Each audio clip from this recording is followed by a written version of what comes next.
Morning, we're getting some new numbers when it comes to traffic deaths. Almost 1,000 Ohioans have died in car accidents this year alone. That's slightly up from a year ago.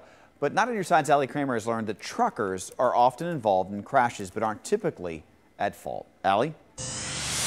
Good morning, Chris. Well, you know what? It's easy to blame truck drivers for these accidents. As a normal driver, you say, they were going too fast. Maybe they were trying to change lanes too quickly, but the reality is they are typically not at fault. And that's why the Ohio Department of Transportation is launching a new safety campaign really to educate drivers.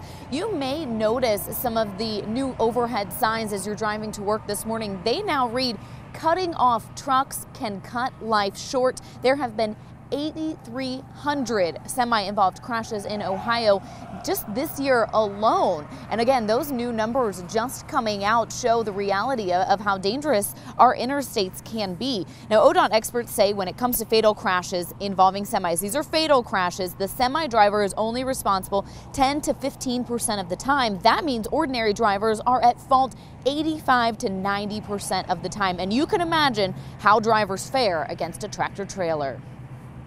When there is the unfortunate circumstance of a crash between an automobile and a tractor trailer, the tractor trailer is going to win nearly every time.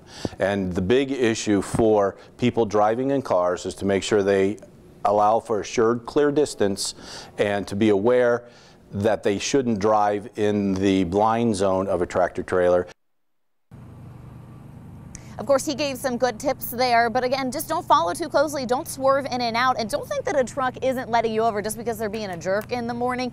They're hauling 80,000 pounds, and maybe they just can't get that slowed down enough to let you in. So as you leave this morning, remember two things, maybe a little patience and a little respect. Maybe let someone out this morning on your way to work. Reporting live, Allie Kramer, 9 on Your Side. That's a valid point.